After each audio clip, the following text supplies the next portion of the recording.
Oui, ben, bonjour, oui, c'est la fête de la pomme, comme traditionnellement depuis une dizaine d'années. Avant, on faisait le revivre de la fête locale. Et puis, comme quand même la pomme est le plus grand symbole de Saint-Just, on a décidé de faire la fête de la pomme, en plein accord avec la Cofrido, qui toute l'année emploie quand même plus de 120 ou 130 personnes.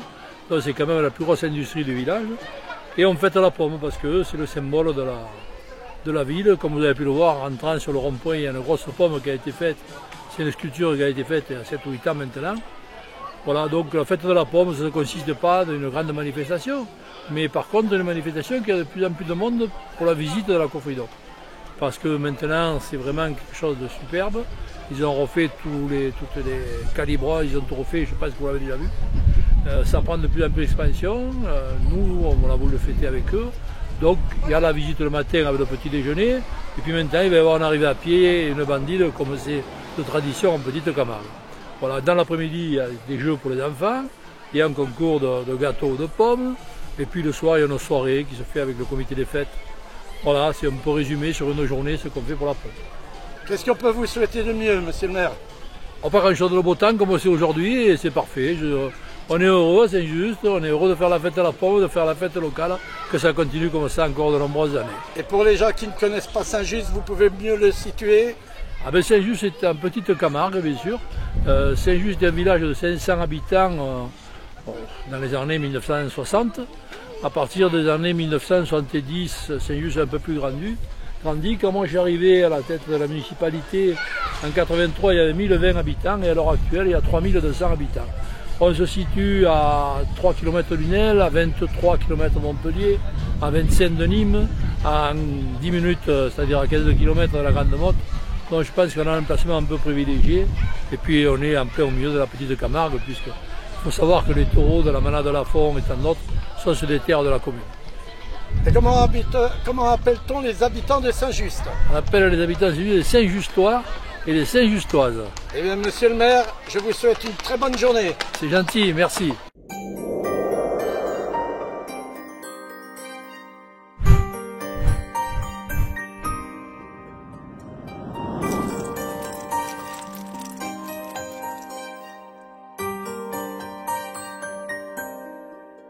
Le fait que depuis plusieurs années, une dizaine d'années, le comité des fêtes de Saint-Just vienne faire la fête de la pomme au sein de la classe coopérative, c'est une très bonne chose. Bienvenue à Cofridoc et merci de vous être levé tôt et déplacé pour être les premiers visiteurs là, de cette fête de la pomme et opération aussi verger ouvert. Alors on va démarrer par un atelier, c'est la première fois qu'on le fait. C'est l'atelier responsabilité sociétale d'entreprise. Alors, qu'est-ce que mais c'est notre façon de présenter l'entreprise et de montrer aussi comment l'entreprise vit au-delà de ce qu'il a. Voilà, quelle est l'âme de l'entreprise, quel est le sens de l'entreprise au-delà des chiffres, au-delà des techniques. Voilà. Et donc, on a engagé il y a maintenant 3 ans une démarche de responsabilité sociétale d'entreprise, c'est-à-dire on a fait un diagnostic, on s'est regardé en étant appuyé par quelqu'un de l'extérieur, donc on a été interrogé, on a été on va dire analysé, puis on a travaillé ensemble avec un groupe de producteurs, un groupe de salariés, qui nous a permis de mettre en avant ce qu'était notre raison d'être, quel était le sens de notre entreprise, non pas juste on est une entreprise qui stocke, qui emballe des pommes pour les vendre pour les producteurs, aller au-delà de ça, quelles étaient nos valeurs, et à partir de ça, en ayant une vision beaucoup plus large sur les attentes de la société. Aujourd'hui, on ne peut pas considérer une activité économique sans prendre en compte l'impact environnemental, l'impact sociétal et les relations internes. On a défini nos axes stratégiques en ayant ce regard-là. Notre démarche, on l'appelait le goût d'un monde meilleur. Pourquoi au-delà de la générosité, c'est-à-dire qu'on est tourné vers l'avenir, c'est l'esprit de progrès. Nous, notre signature depuis des années, c'est producteur de vraies saveurs. On s'est beaucoup axé sur la qualité gustative, c'est ce qui nous permet d'exporter nos produits de par le monde, qui nous permet d'avoir des clients très fidélisés et d'être aussi sur un positionnement, on va dire, premium, haut de gamme dans bien des marchés, d'avoir pu développer toutes ces marques que vous avez là.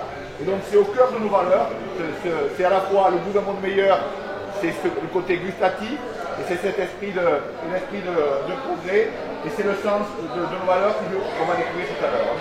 Alors notre raison d'être, l'entreprise, la raison d'être de l'entreprise, c'est plus l'angle sociétal, c'est pas notre raison d'être, c'est de vendre les pommes de nos producteurs et qu'ils en vivent le mieux possible. Mais c'est pas que ça, si on se met sur l'angle sociétal, c'est offrir à tous le plaisir de consommer des fruits et légumes sains et savoureux, issus d'une aspect sain. On a tout le niveau de certification qui nous permet d'aller sur les marchés les plus exigeants et répondre à tous les cahiers des charges, savoureux, le goût, j'en ai beaucoup parlé, issu d'une agriculture respectueuse de son environnement et assurer à l'engagement des producteurs une valorisation équitable. L'équité dans une coopérative, c'est très important. Et la valorisation, c'est le terme sur lequel je veux insister parce que le verger français a perdu 20% de son verger en 10 ans. C'est-à-dire que les producteurs n'avaient pas un retour suffisant pour continuer à produire. Donc, si on a fait tout ça aussi, c'est pour qu'il y ait un peu plus de valeur qui revienne aux producteurs. Aujourd'hui, notre coopérative, elle est plutôt en développement qu'en régression, c'est qu'on a tourné les bonnes clés. Le fil rouge, après on s'est interrogé pour savoir quelles étaient les valeurs de l'entreprise. C'est bien nous, c'est quoi les 5 valeurs? La première, c'est le respect. Alors pour chaque valeur, on a essayé de l'illustrer par une phrase.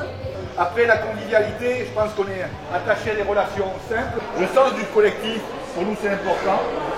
L'esprit de progrès et la gourmandise. Alors pourquoi la gourmandise? Nous nous sommes axés sur le plaisir gustatif. Et on parle beaucoup là. C'est important, les fruits et légumes pour la santé. Et ce qui est très important pour en faire consommer sur toutes les générations, c'est qu'on va y trouver du plaisir. Donc nous coopérons avec la nature pour pousser la saveur à son meilleur. Et le dernier point, sur ces bases-là, nous avons défini 6 axes stratégiques et sur lesquels on déroule un plan d'action. On ne va pas rentrer dans le cadre du plan d'action. Le premier axe, c'est l'environnement et la qualité. La performance, produire mieux. Le partage de valeur, la pérennité, bon, c'est les plantations, le territoire, l'entreprise, l'humain, bon, tout ça fonctionne avec de l'humain. Donc voilà, c'est ça le goût d'un monde de meilleur vu dans Cofridoc et par Cofridoc. Maintenant, derrière des mots, vous allez voir une réalité très concrète. Voilà, maintenant vous allez pouvoir passer en visite station, c'est qui s'y colle. Donc ici vous êtes dans une coopérative de pommes. On a un producteur qui amène, stocke, on conditionne et on revend leur récolte. Ici, on représente une famille de 50 producteurs. On arrive à un volume de pommes de 24 000 tonnes dans l'année, sur différentes variétés. Donc on fait de août jusqu'à décembre avec des variétés des galas, des reines des rainettes, des granny, la Crips Pink qui est plus connue sur la marque Pink Lady, et d'autres variétés comme pour la Legend qui s'appelle la Story. Ça c'est une nouvelle variété qu'on a implantée. Pour les stocks jusqu'à 8 mois, donc on la récolte en novembre ou en décembre, et les dernières pommes peuvent sortir jusqu'en avril-mai. Donc pour ça on les met dans des chambres froides où on peut en fait abaisser le taux d'oxygène. Donc à savoir nous dans l'air là on est à 21%, on la baisse autour de 2%, ce qui va faire une sorte d'hibernation en fait de la pomme, couplée à la température. Dans les frigos on est entre 1 et 4 degrés, ce qui va vraiment ralentir le processus de respiration. Et du coup on va pouvoir stocker les pommes sans que gustativement, qualitativement ça évolue.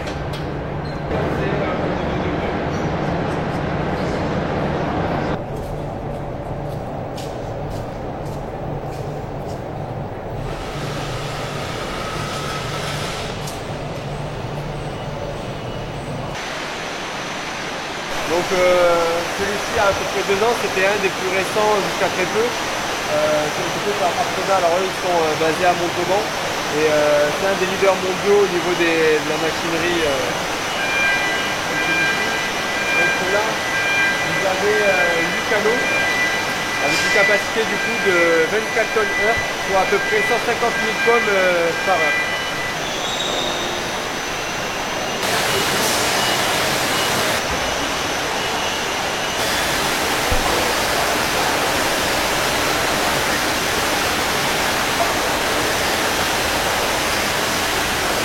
même assez conséquent. Et derrière, on le verra après, vous avez 48 canaux. Alors pourquoi de l'eau?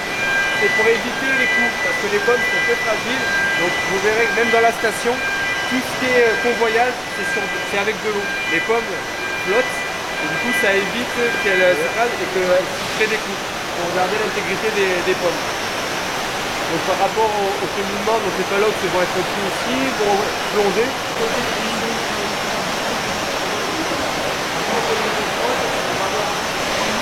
Avec du sable, donc à savoir qu'au niveau de la traçabilité, donc nous on arrive à connaître de la parcelle jusqu'en rayon, le producteur et la parcelle, la variété, les différents cahiers des charges, parce qu'en fonction des clients, on a différents cahiers des charges qu'on doit respecter, on passe des audits tous les ans pour valider qu'on respecte bien ces référentiels. Donc par rapport aux différentes pommes, on arrive avec nos logiciels, tout informatisé, à suivre toute la progression de la pomme, on sait quand est-ce que ça a été précalibré, quand est-ce que c'est rentré. Enfin, voilà, on a alors toutes les informations au niveau informatique.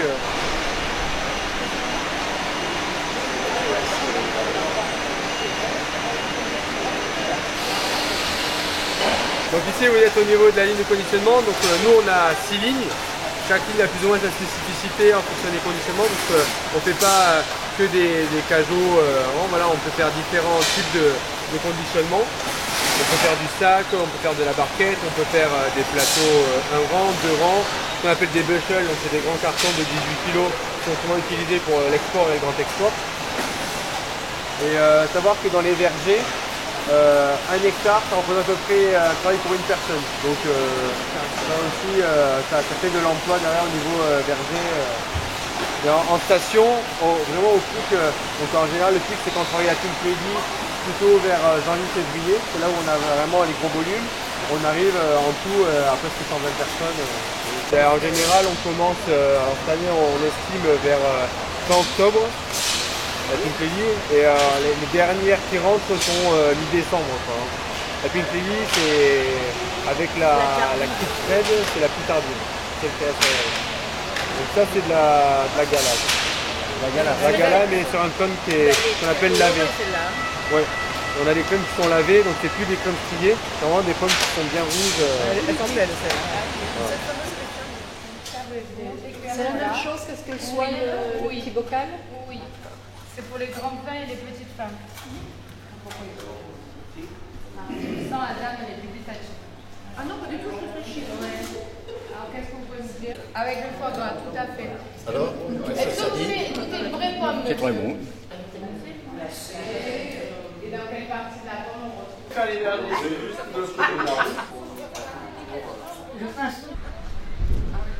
Il vous l'a dit?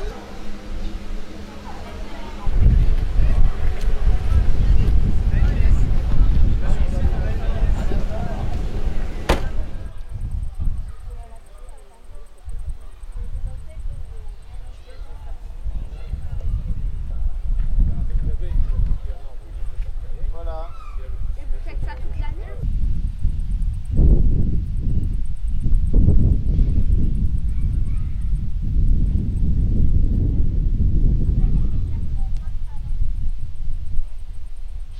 Donc ici vous êtes dans un verger de la variété Pinkledy sur le plan commercial. Donc c'est une pomme qu'on va récolter fin octobre. Donc pour l'instant elle n'est pas prête. D'ailleurs vous voyez elle est toute verte, elle n'est pas colorée.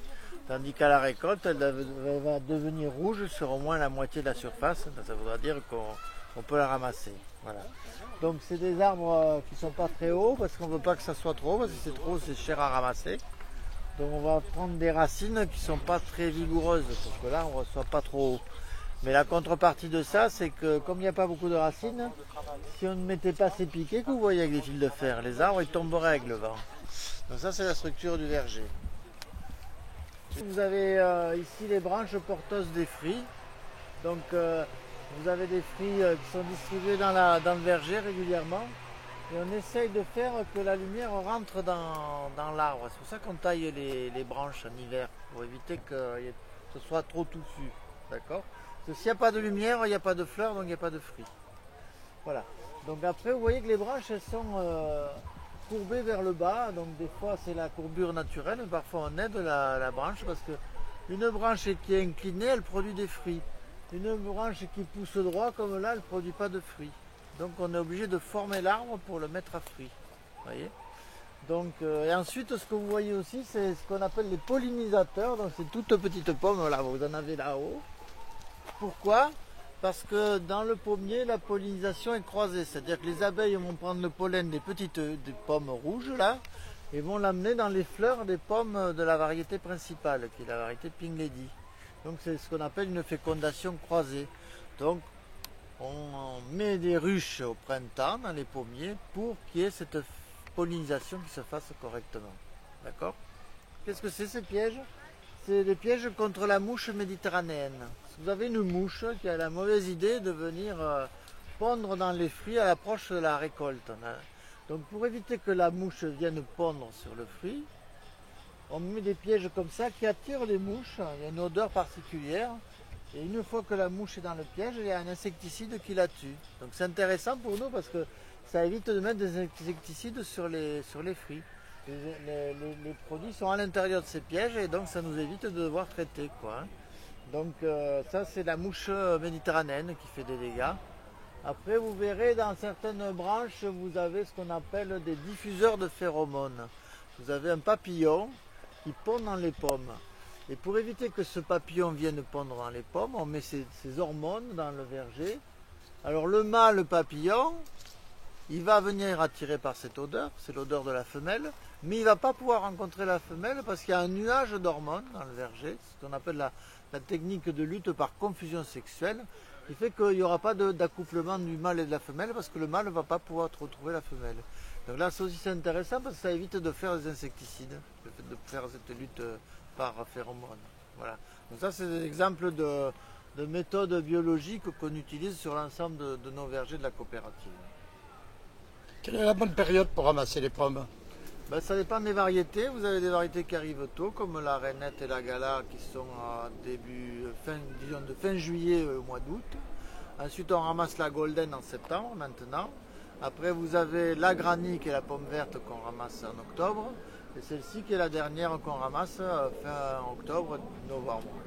Donc là, il y a cette variété-là qu'on ramasse en octobre-novembre, qui est la Pink. Puis une autre variété qui s'appelle Joya qu'on ramasse tard. Ce qu'on craint le plus c'est le Carpocaps, le papillon là, contre lequel on lutte avec le système de phéromones, là que je vous parlais de phéromones. Et après la mouche méditerranéenne, certaines années peut provoquer des problèmes, c'est pour ça qu'on met ces pièges de contrôle. Et dès qu'on voit qu'il y a beaucoup de mouches, on met des pièges tout autour du verger pour empêcher que la mouche rentre dans le verger. Et si jamais il y en a encore plus, on en met dans le verger des pièges pour éviter qu'elle attaque le fruit. Donc vous avez un verger de combien d'hectares là ici et combien vous récoltez avec un verger comme ceci? Là, ce verger fait à peu près 1 hectare et on peut ramasser 70 tonnes de pommes à l'hectare. Donc c'est productif? Oui, c'est très productif. Bénéfique? C'est intéressant sur le plan économique pour le producteur. Le but de cette association? Eh bien, c'est la 8e année qu'on organise la fête de la pomme. C'est une idée qui m'est venue, que j'ai discuté avec la Cofridoc, les collègues du comité des fêtes. Vu qu'on n'avait plus de vignes avant, on avait la fête des vendanges et pendant quelques années il y a eu un trou. Donc j'ai lancé l'idée de faire la fête de la pomme avec tous mes collègues. Et je vois que c'est un succès d'année en année, on essaye d'améliorer. Le comité des fêtes prend une grosse part avec tout le monde qui participe. Pour moi c'est un succès. Saint-Just est devenu la capitale de la pomme puisque la municipalité nous a offert une belle pomme à l'entrée du village qui symbolise la pomme. Et quoi dire de plus, je suis ravi, je remercie tous les collègues du comité des fêtes, Joël, la présidente du comité des fêtes, moi je suis adjoint de festivité, on a lancé ça tous ensemble et ça marche. Ce qu'on fait c'est de la charcuterie de taureau, Camargue. Voilà, c'est nos débuts, notre premier marché, donc on verra bien si ça fonctionne. Mais pourquoi pas, ça ne marcherait pas.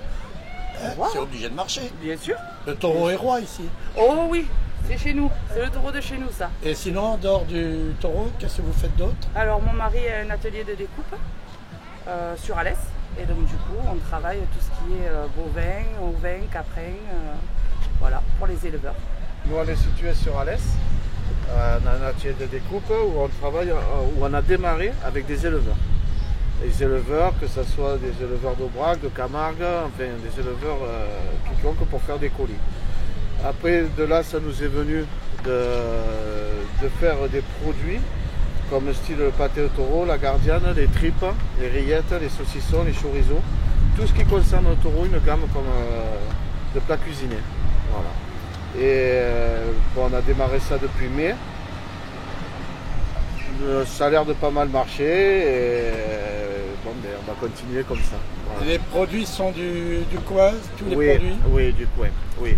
En fait, on travaille principalement avec monsieur Tommy Maire, qui est manager, et avec aussi maintenant Lucille Beu, qui est sur la Calmette. Voilà. Vous faites les marchés? Non, on commence, c'est notre premier. Eh bien alors je vous souhaite bon vent. Merci. Au revoir, merci.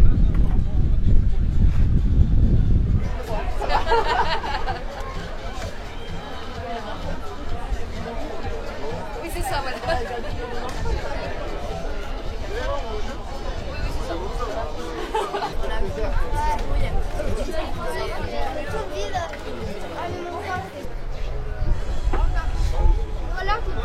Allez, on met les paillettes. Est-ce que tu veux du rouge à lèvres? Rouge ou rose?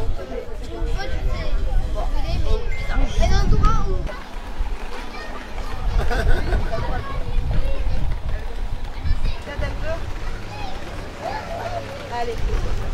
Allez, foule-la, comme ça.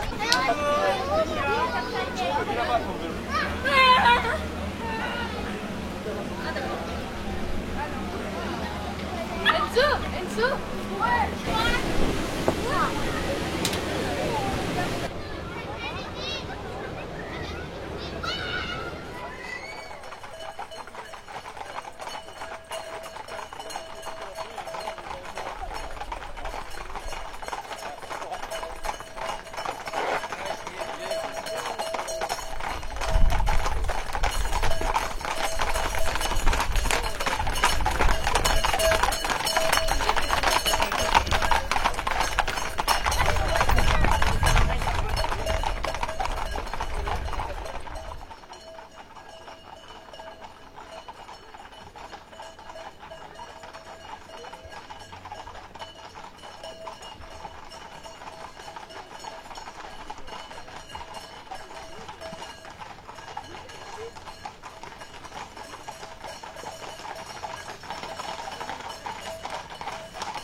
Alors on vous fait des moules marinés, façon brazucade, huile d'olive, herbe. Voilà, donc l'idée c'est d'acheter des moules en fait qui sont déjà décortiqués, donc pas besoin de se salir les mains. On mange ça à la fourchette et au moins ça évite de mettre des coquilles de partout. Donc c'est la société Moulerie qui est située à Lunel-Bielle. Il est sur place le lundi soir à Saint-Just au rond-point de la Pomme, le mardi à Lunel-Bielle. En semaine, il est sur certaines communes. Le week-end, il est dans des fêtes de village, club taurin, anniversaires, enfin, les événements. En semaine, le midi, il se situe dans certaines entreprises pour permettre aux gens qui travaillent de manger. Il fait également des frites maison. Donc bien sûr, tout est fait produits frais. Comment dire, rien d'industriel, en fait, tout est fait maison.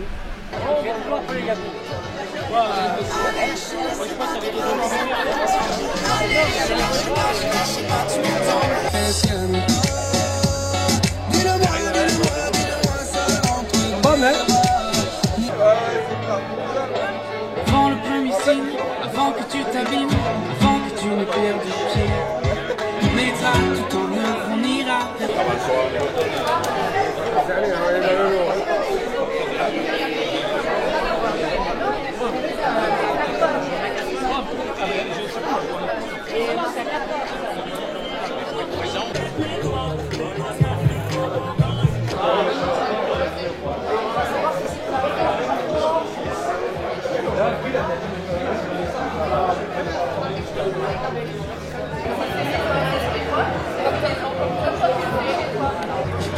Hé, David. Ah, c'est ça.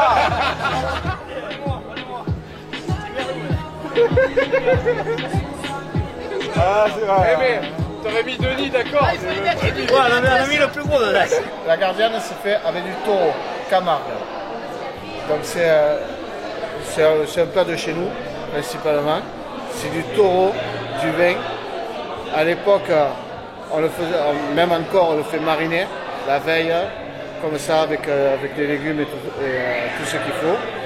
Et après, on le mange, voilà, en convivialité comme aujourd'hui. C'est la gardienne de taureau. Avec du riz.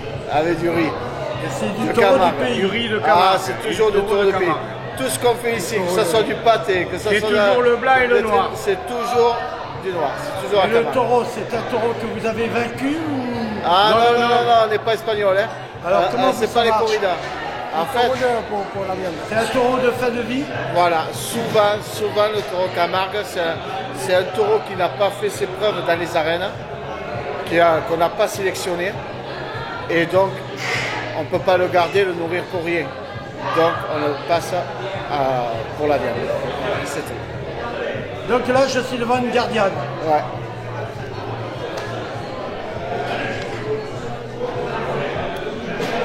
Là, c'est une nouvelle génération. Bonjour, c'est l'association SM, c'est juste pour rêveurs avec l'association La Récré. Le comité fête nous a demandé d'organiser de 14h à 16h une petite animation pour les enfants. Donc le but c'est un labyrinthe géant avec des obstacles un peu partout sur le circuit. Et les enfants arrivent sur des stands, ils font des petits jeux et ils marquent des points. Et au fur et à mesure, il y aura un classement qui se fait sur les meilleurs. On fait plus de points, voilà. Voilà, après on est sur le terrain de Coffee-Doc. Donc alors dans le parcours, normalement sur certains obstacles il y a un point à ramasser, enfin un nombre à trouver. Et ces nombres, il y a 4 nombres, permettront d'ouvrir un coffre où on trouve la pomme perdue. Parce qu'à la base, c'est à la recherche de la pomme perdue. Donc à la fin, une fois qu'on a trouvé les chiffres pour trouver le code, on ouvre le code et on récupère la pomme qui était perdue sur le parcours. Voilà. Et ça, vous ne pouviez pas le dire avant, ça. J'ai oublié. En fait, attendez, non, on n'a pas terminé, jeune homme, restez dans le groupe là. C'est dur, vous n'aurez pas. Si je comprends bien, moi je suis âgé, j'ai ma tête, vous, étant jeune, vous perdez la tête. Voilà, et oui, il n'y a pas d'âge pour perdre la tête. Vous faites pas votre boulot comme il faut. On essaie de faire au mieux qu'on peut. Je peux le mettre sur YouTube, il n'y a pas de souci, il n'y a pas de souci. D'accord. Eh ben, vous avez rigolé. Il n'y a pas de souci. Je stade les miens sur le truc là. Il y a Sébastien aussi, Marseille, il y a Marco qui va arriver. Oui, c'est là-bas, c'est la. Allez doucement, ne vous pressez pas, c'est pas une épreuve rapide, c'est habilité. Voilà, merci.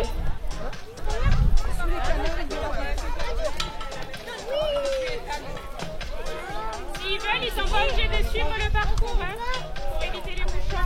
Il pêche. Regarde, t'as la manivelle, Mais ça part pas, regarde. Allez, remonte, tu descends, tout simplement.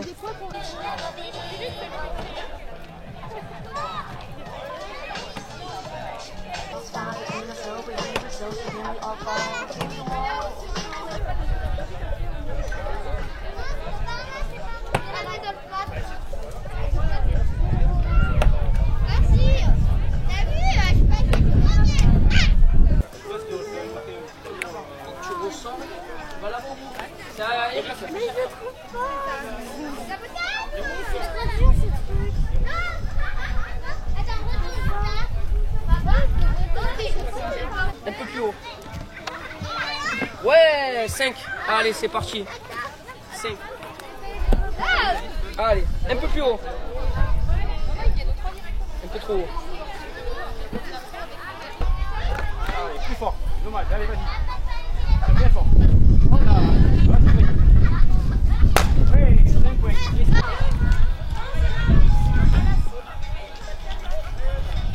100 points. 100 points.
Une centaine d'euros et ensuite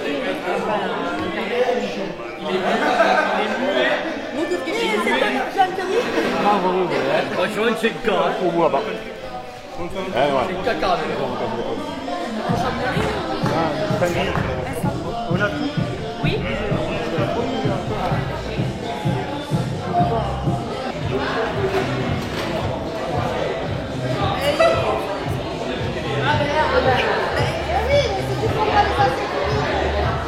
Voilà, je ramène les plaines, mais... Et le dosage, comment il se fait? Pour les assiettes, comment vous faites? En principe, c'est 200 grammes par personne. Mais quand tu es comme moi, c'est 250-300 grammes. Et quand on est très très gourmand? Oh là, mon pauvre, c'est hors concours.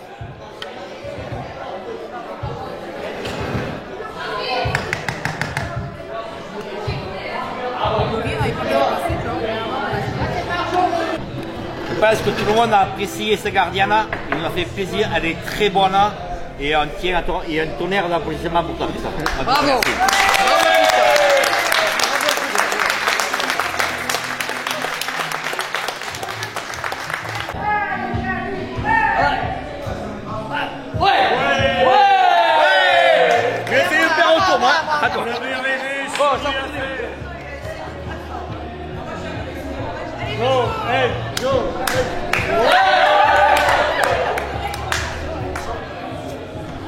Franchement, c'est Jean-Luc le meilleur. Vas-y.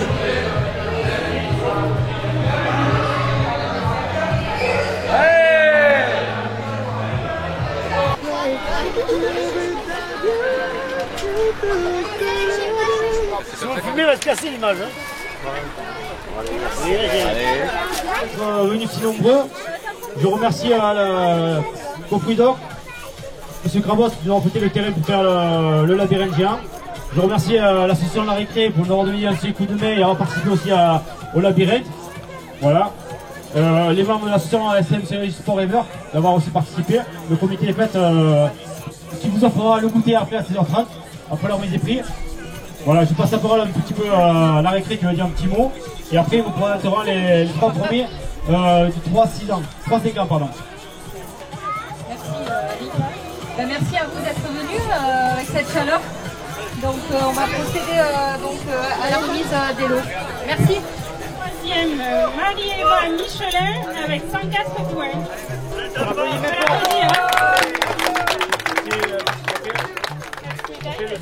T'es arrivé second. Il arrive. Bravo, voilà.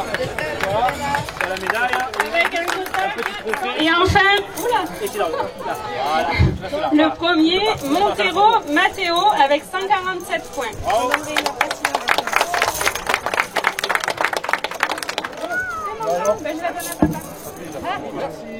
Donc pour la catégorie des 6-10 ans est arrivé troisième Villanueva Gabriel avec 119 points.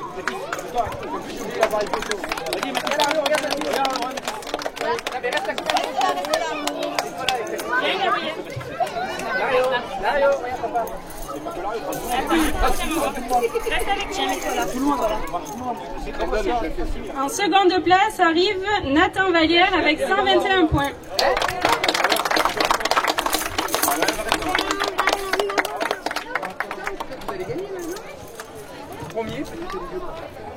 Et enfin, le premier, avec un très bon score, 163 points, Raphaël Caponi. Bravo à tous, et on va récompenser tout le monde avec une petite médaille et des sachets offerts par la Cofridor. On va vous remercier tous d'avoir participé à cette fête de la pomme et lui donner un très beau relief avec la participation des enfants. Et c'est un très beau moment qu'on a grand plaisir à partager. Merci. Pour pour une première organisation, nous sommes très contents. C'était la première fois qu'on faisait ça. On a eu à peu près 80 enfants inscrits, donc ce qui est très très bien. Les enfants se sont régalés malgré la chaleur. Donc on re-signe pour l'année prochaine avec grand plaisir, avec de nouvelles animations et plein de nouvelles choses pour être encore au top. Qu'est-ce que je peux vous souhaiter? Que la récré continue encore très longtemps et qu'il y ait plein de nouveaux inscrits, parce que c'est vrai qu'on recrute, on est de moins en moins nombreux, c'est de plus en plus difficile d'organiser ce genre d'événements parce qu'on manque d'effectifs. Donc on recrute, on recrute, on recrute. Donc on leur dit à l'année prochaine. À l'année prochaine, très certainement. Donc, normalement, le jury doit noter d'abord la présentation, l'originalité et le goût. D'accord? Donc il y a trois critères. Trois critères. Voilà. Donc le quatrième, c'est Monsieur Légron-Pierre. C'est celui-là. Ah, bravo. Il n'est pas là. Le troisième, c'est Mary Borde. Bordes ou Borde, je sais pas. Isabelle. De Cofidoc. De Cofidoc. Ah, de Cofidoc. Isabelle. Elle n'est pas là. Elle est pas là. Le deuxième, c'est Marie. Marine. Ah, elle m'a dit Marie.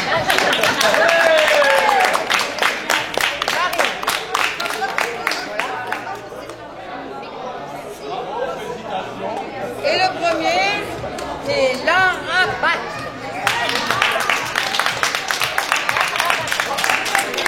Alors là, il faut que vous voyez quand même parce que franchement, bravo.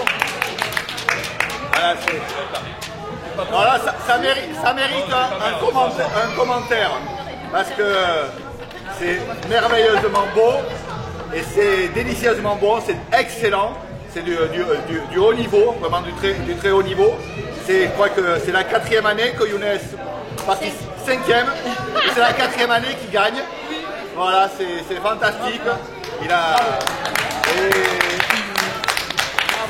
C'est une œuvre d'art et ça nous a donné une idée, c'est que l'an prochain on va faire évoluer le concours des gâteaux plutôt que de mettre Younes hors catégorie.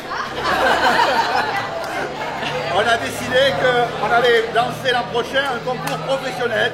Voilà, et on va inviter les pâtissiers là, de la région à participer au concours des gâteaux de la Pomme. Mais je pense quand même que tu es fort. Et je pense que Younes, on t'invitera à participer avec les professionnels. Voilà. Bravo. Merci. Voilà, mais on gardera l'esprit petite maison dans la prairie, donc il y aura toujours il y aura amateur et voilà, professionnel. le concours, voilà. Ah. Bravo.